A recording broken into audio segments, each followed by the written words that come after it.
pengikut Muhammad bin Abdul Wahhab. Lalu orang menyebutnya Wahabi.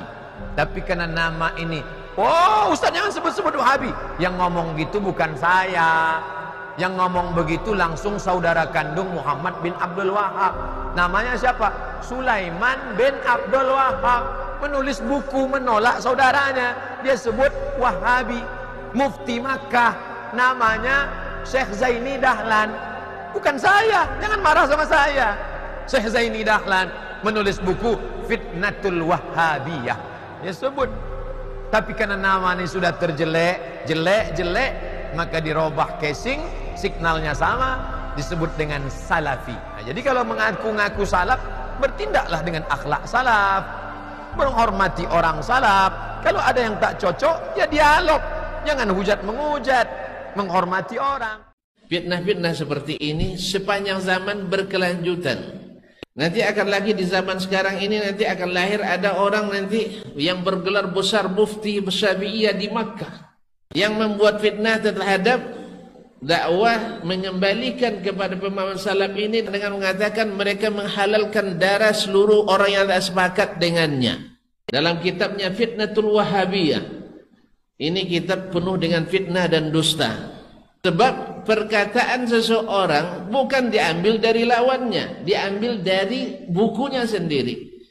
Bahwa Syekh Muhammad bin Abdul Wahhab mengatakan bahwa orang yang mengatakan siapapun yang tak sepaham dengan kami lalu kami kafirkan dan halal darahnya, hadza min buhtanil a'da'i alaina.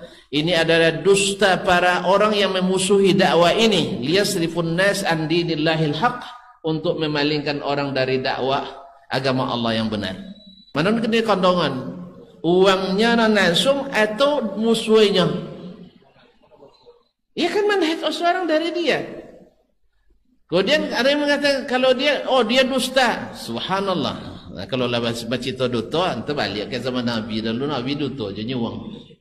Ini hilang patut dekat 7. Nah, kan dia katakan siapapun yang tak sepaham dengan kami kafir, katanya, halal darahnya, lalu diisytiharkan ke seluruh dunia.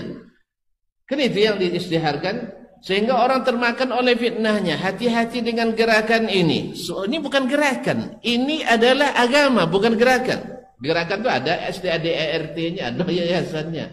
Ini ada struktur, ini tidak ada pimpinannya. Pimpinannya hanya Rasulullah sallallahu alaihi wasallam.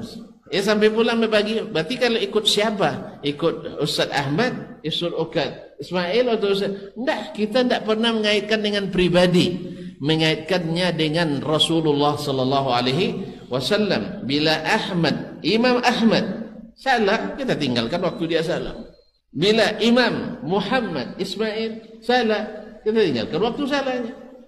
Berarti lebih hebat antum. Balik kok kan lebih hebat? Bukan. Orang salah masa awal lebih hebat pula.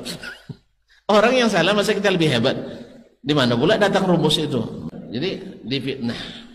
Alhamdulillah buku-buku beliau dicetak, buku beliau menyebar ke seluruh dunia. Ada pula yang mengatakan bahwasanya sekarang mereka damai-damai dengan kita karena belum punya kekuasaan. Tuh lihat Arab Saudi udah punya kuasa, mereka menguasai negara itu. Berapa orang yang kurus setelah umrah dan haji di sana? Kalau seandainya mereka mengatakan yang tidak sepaham diteror, mereka berkuasa. Ini ada fitnah lagi yang buat bahwasanya mereka sekarang ini karena belum berkuasa, sempat jadi gubernur, sempat jadi bupati, alhamdulillah ada banyak juga yang ngaji jadi bupati. Tidak seperti itu kan?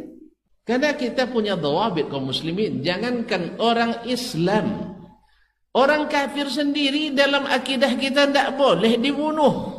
Ini kita ucapkan dengan sepenuh mulut kita. Orang kafir yang tidak seiman dengan kita tidak boleh dibunuh. Apalagi orang muslim yang solat bersamping kita, yang azan di kampung kita, yang menghidupkan baca Al-Quran di pondok-pondok kita, lalu kita kafirkan gara-gara tidak sepaham. Demi Allah, ini fitnah luar biasa kejamnya. Semoga Allah memberikan hidayah kepada tukang-tukang yang benar yang seperti ini. Karena apa? Karena kitab tadi, kitab Fitnatul Wahhabiyah yang ditulis dan disebar di bagian negeri Islam, kadang-kadang membutakan orang, ya, sehingga dianggap menumpahkan darah sana dan sini, padahal yang sering menyerang justru yang memusuhi malah. Terjadinya peperangan-peperangan dulu di Najd, kemudian di Hijaz. Karena apa?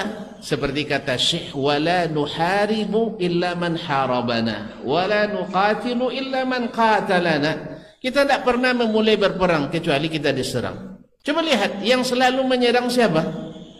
Justru selalu jadi korban. Memang itu sejarahnya. Di Jazirah Arab sendiri dulu, Syekh dan yang mendukung dakwahnya, mereka tidak memulai memerangi, tapi dimulai diperangi. Jadi berapa banyak orang walaupun punya titel tinggi, yang punya gelar besar, ya seperti tadi Mufti Asy-Syafi'iyah misalnya, tetapi tidak selamat juga dari fitnah.